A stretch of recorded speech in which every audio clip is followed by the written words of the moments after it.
Hi, I'm Annie Botticelli, and welcome to my July 2019 horoscope report for you. It is my intention for this video to give you the information that I believe that you need to make this the best month possible and learn a little astrology while you're at it. Definitely go to my website, anniehelpsyou.com, where I have a very extensive astrology blog, including blogs on the new and full moons and how best to use those power periods. If you are interested in learning astrology and you resonate with how I teach, check out my astrology apprenticeship program, also at anniehelpsyou.com. Definitely check out my new book, that has become a beautiful bedside companion and purse-toting companion for my fellow spiritual seekers, an Amazon bestseller, Radical Prayer, Transform Your Life and the World in 28 Days. And you can see that at radicalprayerbook.com. So what do we have in store for you this month?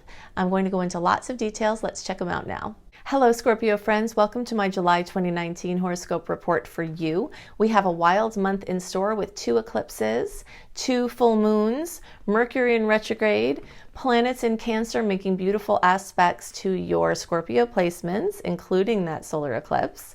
We also have planets moving into Leo that are making pressure aspects to your placements, and Uranus continuing to bring changes and upsets. I always like to call upsets as equaling up-leveling. So having the opportunity to bring up your game from these changes from Uranus. We've got a lot of opportunities for adventure for you this month, especially if you can tweak your perspective to view the things that are occurring as adventures. And lots of other things to talk about. Opportunities in writing and publishing and teaching and learning and international travel. Get your passport ready just in case. International business, spiritual studies, lighting up like the 4th of July. So a very, very busy month. So the rest of the flow of the video is as follows. I'm going to drop in the charts that I'm going to use for the reading, and I'm going to show you the early, middle, and late degree charts.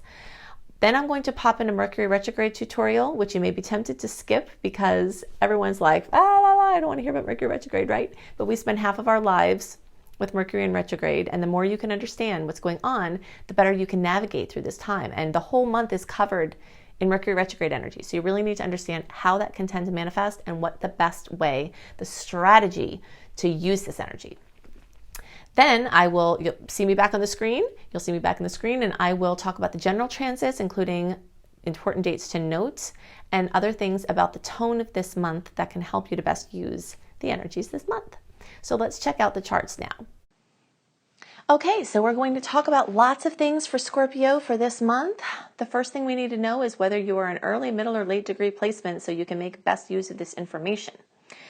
Early Scorpios are basically October born or 0 to 9 degrees, middle around November 1st through 10th or 10 to 19 degrees, and late November 11th through the rest of the sign or 20 to 29 degrees. If you're watching for your rising sign or moon, yes, this reading is for you. The moon view, the sun view, the rising sign view are 3 different windows out of the experience of living in our house, which is us. We're the house.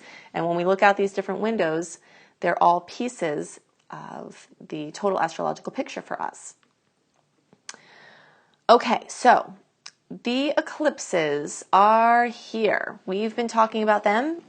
I've been prepping you for them because often we see eclipse changes occur way before the actual eclipses, but we do have a lot of drama, possibly a lot of positive things. You know, you do have a beautiful aspect with that solar eclipse for Scorpio placements, and even the lunar eclipse is in a sweet angle to Scorpio placements. So I'm hoping for positive changes there for you all. Definitely check out my June report as well as a sister reading to this, because I go into all the details about where the eclipses are actually happening for early, middle, and late degree placements and what you can expect from that. But there's so much to cover at this period of time that I had to break it up into 2 months to cover everything. Okay, so the first thing that we want to know is that there's a lot of energy in or going to be moving through Cancer, and Cancer energy makes sweet aspects with your Leo energy. Okay, so those places, nice harmony, lots of boosts and sweet spots this month from that perspective. And the solar eclipse is included in that. And also the new moon. The first, that's the solar eclipse, new moon. Okay. The Other thing to note is that there are planets moving through Leo, and these are soon following. And Leo has a 90-degree relationship with Scorpio. That is more awkward. So this month is going to have beautiful, sweet blessings at the same time as having an awkwardness that comes from the 90-degree angles. And the key note is pressure. 90-degree angles bring pressure. You are going to feel pressure this month. If you don't, wow, good for you. I'm happy about that. But most Scorpios are going to have some energy of pressure as the planets move through Leo. And that's okay, because pressure can push us to action. Sometimes we fall into inertia and we need pressure to help us crack out of a matrix. This is a really big time and you're going to be feeling it. But I do think that you will be able to create positive things from doing something about the pressure. And it's possible that you may feel like some things are coming to you out of your control and you have to do something about them. But ultimately, I think what you create from that is going to be amazing. We have this continued stress and pressure. There's another keyword, right? Again, of Uranus moving through Taurus, opposing your sign. This is more predominant for you early degree placements. So basically, October born, 0 to 10 degrees, you're most affected by the current movement of Uranus, bringing upsets, up-leveling, and I always like to think of upsets equaling up-leveling, but jostling to how you view yourself, how you're putting yourself out in the world, and your relationships. There could be erraticness from you or from your partner or someone else in your life, randomness, or some sort of antagonistic energy. Or you could get past that to the transcendence point and work in wonderful harmony, like balance out these divergent forces. But it is a lot of pressure and it is a lot of stress. And even for those of you who are in the middle and late degree placements, you're not having Uranus directly hit you right now, the energy of it is there and you're feeling it. So that is definitely a factor. Okay, so we've got a huge crowding of energy in the 9th house. You can see the early degree chart. Here's the 9th house. And that is, by the way, going to include Mercury Retrograde. Mercury Retrograde is going to be in that house for early. Okay, so big showing in the 9th house, including Mercury Retrograde for the middle. Okay, and for the late degree chart, you're also going to have Mercury Retrograde in this house. This cluster is a little bit over to the 8th house for you late degree placements, but a lot of this stuff is going to move in here. So some of this is going to be staggered, but you still have a strong focus in the 8th house, which we'll get back to. Okay, but first let's talk about the 9th house because all of you will have strong 9th house showings in this month. 9th house showings tend to bring a draw towards learning languages or international possibilities, international business for travel, things having to do with teaching or learning. Adventure is a way I see this manifest. So Scorpio friends, you could be in for a big adventure this month. Anything that has to do with spiritual studies or expansion of thought and consciousness. I would definitely say get your passport ready. If you're listening to this early, I always post these a month early. Definitely have your passport because when the 9th house is lit up like this, international opportunities abound, and sometimes that involves random travel that could come out of the blue. So we want to have you ready for that. But definitely your sense of adventure, have your sense of adventure ready and be prepared to be challenged, but also exhilarated. I think a lot of the adventures that come now for many of you will bring a great exhilaration, even though it will also be a lot of pressure. Stress is what I was trying to say, stress and pressure. A theme this month that you'll hear me talk about throughout has to do with staying well rested. You're not going to be able to handle, manage, or take in or use the energies that are coming at this time in the best ways if you're exhausted and angry.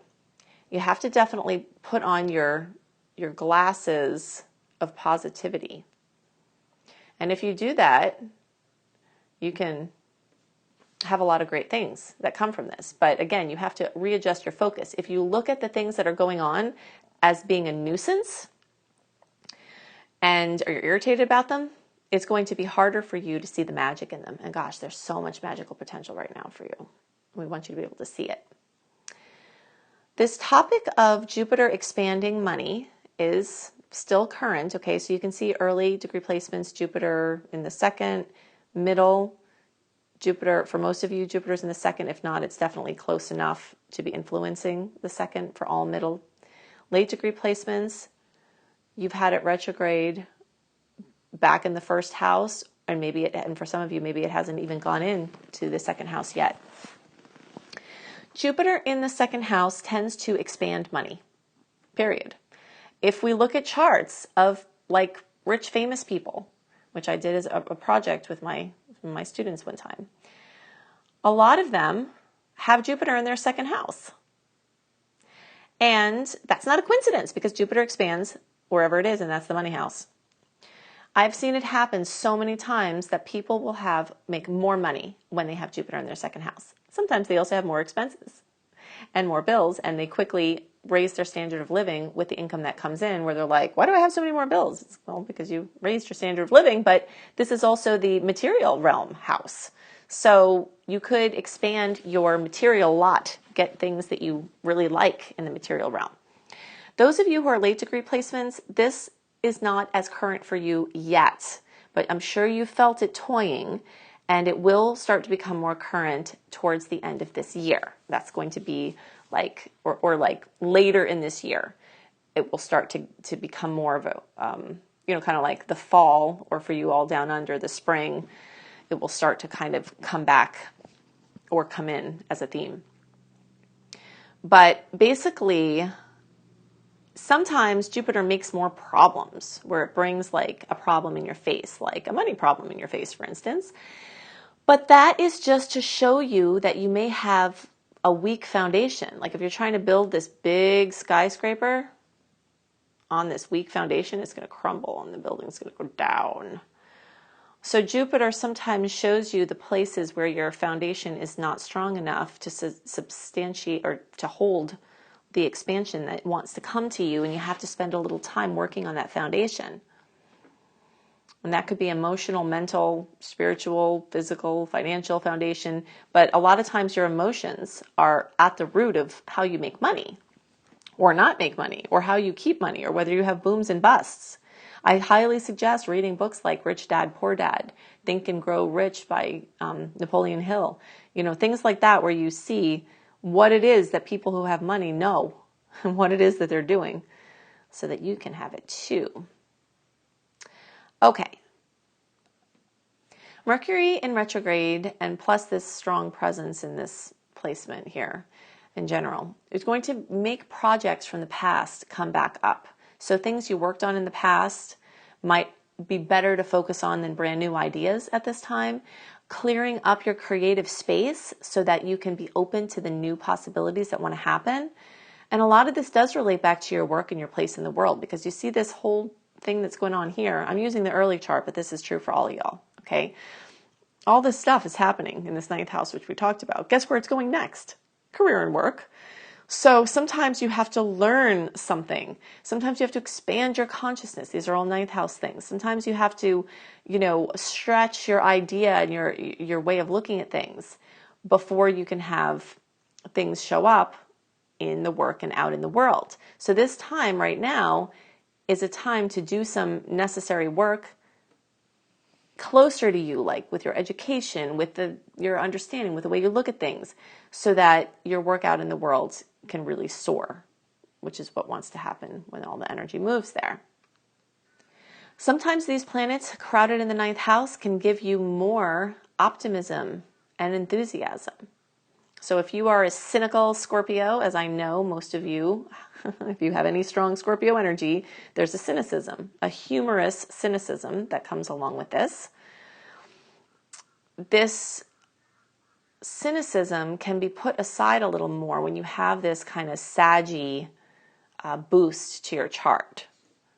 All right, so just try to remember that sometimes cynics block out some magic because their viewpoint won't allow it in. So if you're in there, hopefully a word to the wise is sufficient.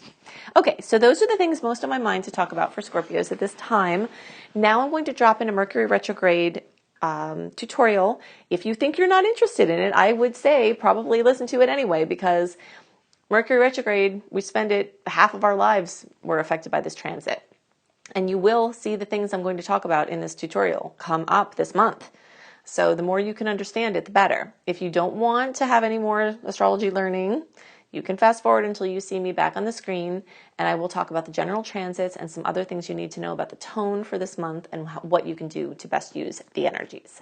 Hi, this is going to be a quick tutorial of the energy of Mercury as it relates to the retrograde cycle and the things to keep in mind that are most important to hold in your consciousness as we go through this phase. So the first thing to know is that Mercury is retrograde or in its shadow, pre or post shadow period for about half of the year. So half of our lives we are in this. That's why it's really important to understand it.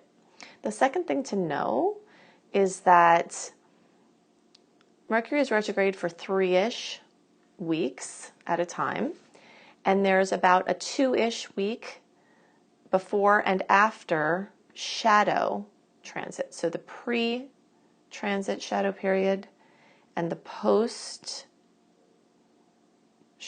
transit period. So all in all, it's about a 7-ish week process. So it is kind of long at a time. And the implications of Mercury retrograde are very strongly seen in this pre-shadow period and especially in the first part of this post-shadow period, and then they tend to like linger and just sort of wear off towards the end of that post-shadow period.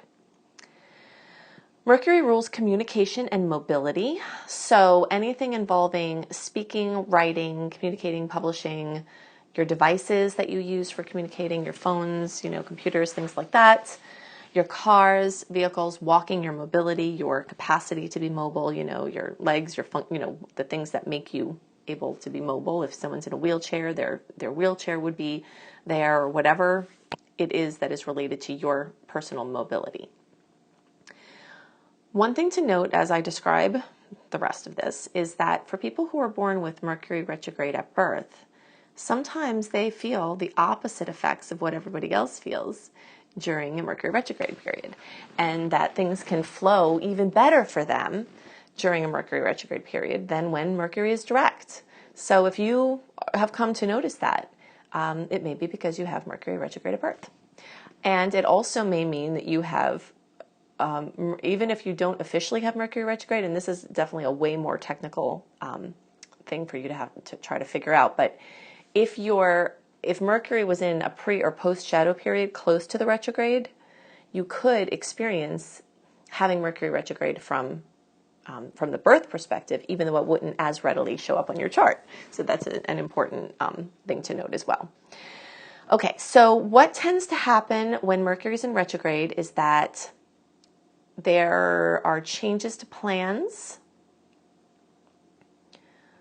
There is uncertainty or confusion about what direction to take. There are plans that were made that are called into question. They may turn out to work out, but they get called into question. Things get called into question. Relationships get called into question.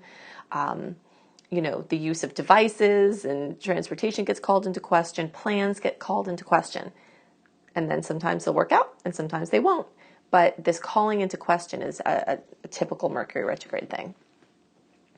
The topics of travel will often come up, and this can be a fine time for travel. There is a misconception that you shouldn't travel during Mercury retrograde. That's not true. You just have to be more aware because plans tend to change. Gates tend to change at the last minute. Issues with a car tend to come up if you're on a road trip, if you haven't, gotten everything checked out first or whatever, or even sometimes if you did. Impediments to travel, changes. When you're making agreements, Mercury also rules agreements. So if you're agreeing to something, the odds are that you're going to change what you're agreeing to. So it doesn't lend itself as well for long-term or rigid agreements. There are exceptions. If you're in there, don't worry. There are exceptions. But if you are negotiating during Mercury retrograde, you're either not seeing the whole picture, someone is purposely or inadvertently hiding something from you, or there are things that are coming that you're not aware of that are going to change how you can interact in the agreement that you've made. So in general, it is a good idea to be flexible. Flexible, temporary bridge agreements are like the theme that I like to put out there to best use this energy. Let's say you have to negotiate something or you're agreeing to something, and if it's minor or low stakes, you don't have to worry as much. It's the big things, that are more important. But there could be some minor things where it would be helpful to know this. Okay, so keep your flexibility. Try to make a interim or bridge agreement. So like, for instance, let's say you're trying to get a tenant in a house or in a professional space, and Mercury's in retrograde. Something like a month to month, totally awesome to embark on in a Mercury retrograde because you can get out of it. Something like a 3-month lease or even 3 to 6 months, something short term. You can make something for a month and then renegotiate when the planets are more clear, the energy is more clear. So those are ways that I like to deal with the Mercury retrograde. And it's definitely a good time to be aware that you might have things happen to your cars and phones and stuff. In general, I don't love this time as the best time to get a new device or car unless you can help it or unless it's a short-term or interim device. Like let's say you get a temporary phone to bridge you over something, that's more appropriate. Or you get a car that you plan to have for 3 to 6 months. Or, something like that. But for things that you're hoping to keep long-term, the retrogrades tend to make it shorter term. And that's typical. Another place to be careful is launches. Big, awesome, life-changing, once-in-a-lifetime launches are not the ones you want to have when Mercury is in retro. However, let's say you're a teacher and you teach classes twice a year and Mercury retrograde, is the time for your re-enrollment. Re-enrollment is much better supported. But do also expect that when you have launches in a Mercury retrograde cycle, that more people are going to be wishy-washy and there's more of a chance for people that have joined that are going to leave the class. So, it's not always a reliable time frame for trying to get people to commit to things, depending on what the nature of it is. It's hard. Commitments get a little bit more difficult. So basically the things to remember for Mercury retrograde is the flexibility, be extra careful, check your plans, your travel plans and other things and documents and agreements extra carefully.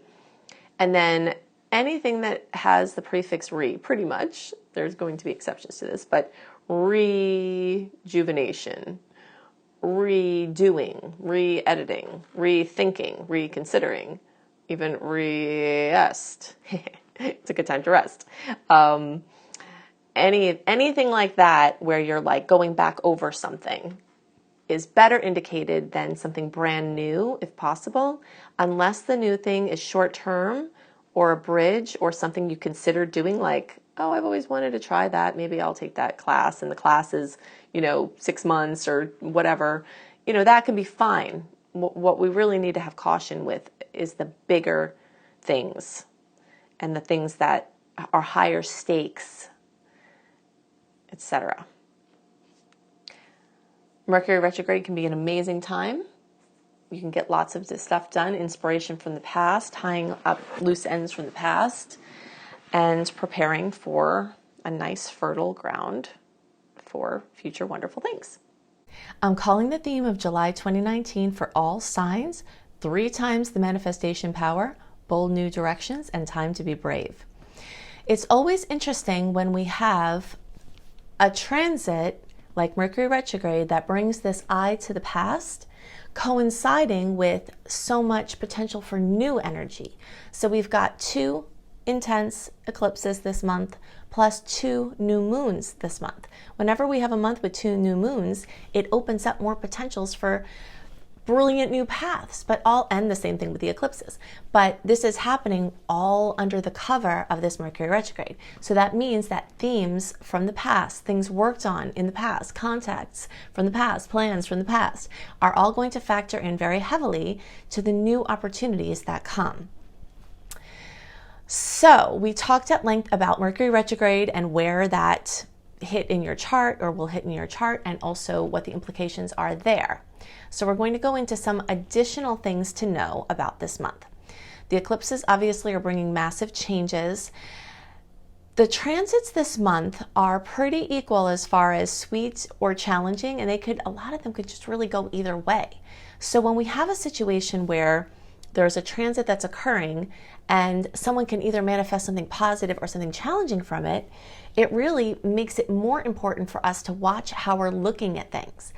The perspective that we have on life, the perspective that we have on everything, colors, changes, effects, how we experience things. So the more you can be well rested and positive can help you to frame the energies that come in. And the more present you can be emotionally is also going to flavor this month, because with the eclipses and with the Cancer energies and even with the retrograde energies, there's a massive amount of emotion this month, high emotional tides this month, for better and worse. So amazing culminations, things that you've been hoping for forever, can just come to you at this time. I always think about the eclipse time as the vision of the spider with the web. You've spent all this time until July weaving this beautiful web. And sometimes those webs can get really big. I think about the webs I've seen like in the rainforest in Costa Rica, like, taller than a person, these gigantic webs. And of course the spiders that go along with them are pretty big too. But in any case, this web that you've created, now the eclipse time and the retrograde time are both times to just sit back and see what food comes to you. It's not the best time for initiating something huge, although sometimes chance or other things force it to happen that way. But the more you can be flexible, be relaxed, be well rested, not be super intent on pushing an agenda, being flexible, the more you can observe what is coming to you so that you can strike or take in according to what feels the best with the options that come to you. It's a fine time for research, but it's not the best time necessarily to try to push something to happen. It's more of an acceptance of what's coming in and what you're going to do with it. A lot of the eclipse news and changes may have already taken place before the actual eclipses, which occur this month. So you may already be steeped in, rolling around in, coping with, for better and worse, the eclipse changes. So the Cancer energy is bringing in a lot of emotion, a lot of tilt towards the energy of home, family, housing, home projects, things involving childhood psychology, upbringing, having to take some steps backwards in order to be able to take future steps forward. But there's also a coinciding energy of Leo. And Leo is going to give us the audacity to do something with the opportunities that come to us. Also a zest and a passion and creative expression. So in general, new moons and full moons have power for positive changes and things coming to a head, things coming out into the open, things coming to manifestation. When we have eclipses on an eclipse on a new moon or a full moon, it gives us 3 times the manifestation power. So 3 times the new beginnings, 3 times the drama or culmination, or things coming to a head. So it's just definitely a powerful month, very, very, very intense. Intensity is another keynote of this time. As we talked about in the June horoscopes, and definitely if you haven't watched my June horoscopes, You want to do that because I cover the eclipses in detail. There's so much to talk about for this time period. I couldn't fit it all in 1 month. So in June, I go into detail and tell you exactly where the eclipses will hit for you and what manifestations you can see. So definitely rewatch that here in July, even if you watch them in June, so that you can be better poised for understanding the changes that are coming. But in general, the eclipse cycle of Cancer and Capricorn bring in lots of changes to home and family and work and your place out in the world, things with mother and father, and your maternal and paternal energies. Look back to 2009 to 2011 and 2000 to 2001. Those are the times when we experienced this Capricorn Cancer eclipse cycles in the past. So you might see patterns. And I have gotten this question. If those have been your worst times, don't worry. That's not necessarily going to happen again. It's the themes that are brought up that are common to have a continuum. So the areas of life that were a focus, those will likely be a focus at this time. And it doesn't have to manifest the same way that it did.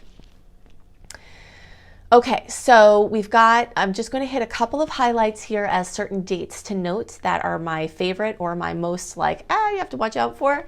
If you want a complete list of the aspects that are occurring and what's involved with those aspects, what planets and signs are at play, and what you can expect from those, definitely sign up for my free email newsletter at anniehelpsyou.com. You'll also get my 28-day virtual coaching program called Shine for free when you sign up for my free email newsletter. Plus, you'll get a written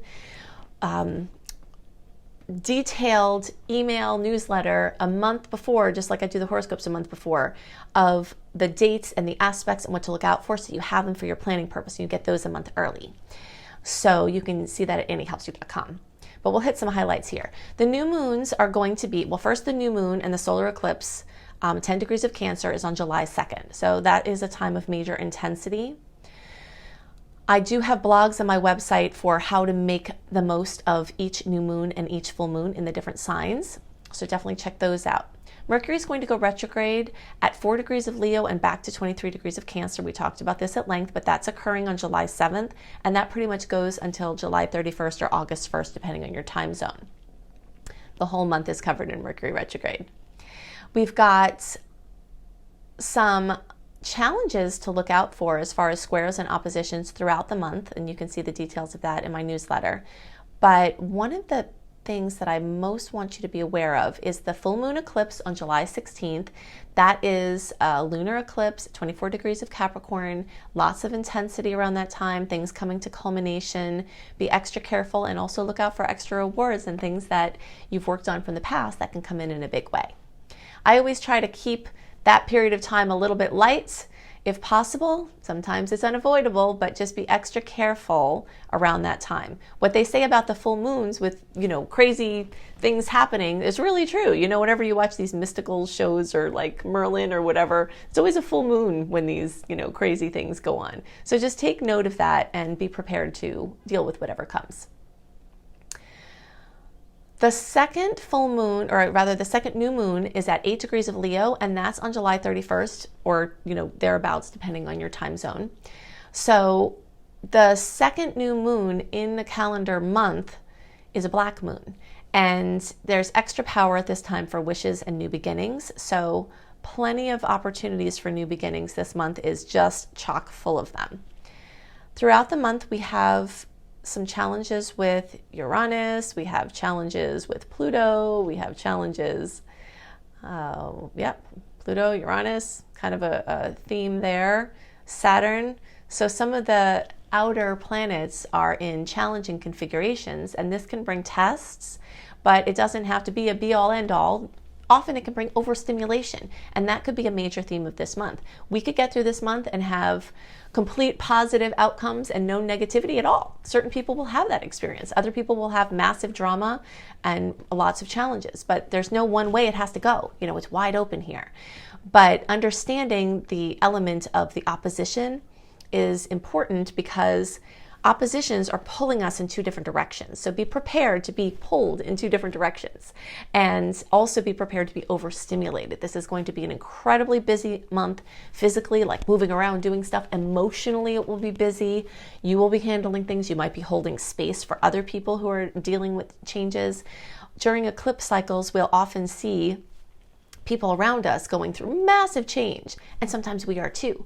So it's hard to tell at this point if you're going to be a space holder for other people as they go through these big changes, or if you're going to be one of the people going through the big changes, or both. Sometimes in eclipse time, we're going through these big changes and we're also holding space for other people doing that. So be prepared to be overstimulated emotionally and mentally. That's why this theme of just trying to be well rested is really important, because we know that you can't really handle things as well when you're tired. So the more you can be not tired and take your supplements and, do whatever you need to for support, do your walks, do your exercise, you're going to much better be able to use the energies that are present at this time. And there are a lot of sweet aspects in between these challenging ones. So there are some nuisances, but there are lots of sweet things too. Okay, so definitely go to my website, anniehelpsyou.com. I have an extensive astrology blog plus other blogs that you can check out there on different topics.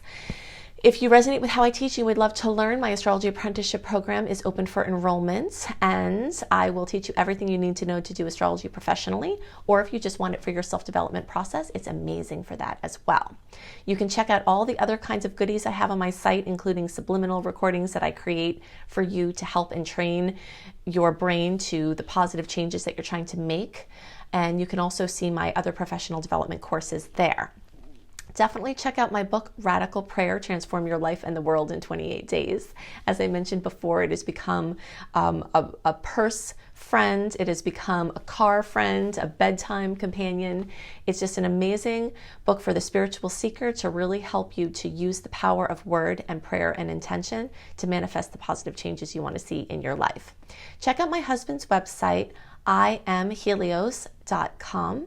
He has amazing options now for you to use audio, subliminal, power-packed, frequency-enhanced recordings to mitigate the negative energies of transits and to enhance the positive energies of astrological transits. So we've worked together in the way of trying to figure out what resources would be best for you based on the things I see in the charts. So you can see the options for audios that can help you to maximize the transit. So you can check that out at IamHelios.com. Also, you can book a live reading at my site, AnnieHelpsYou.com, either with me or my amazing apprentice, Marilee. And you can also book sessions with my husband, B.R. Newman, at IamHelios.com. Okay, so those are the things I most have in mind for you this month. I hope you have a wonderful month, and I'll see you next month. Bye.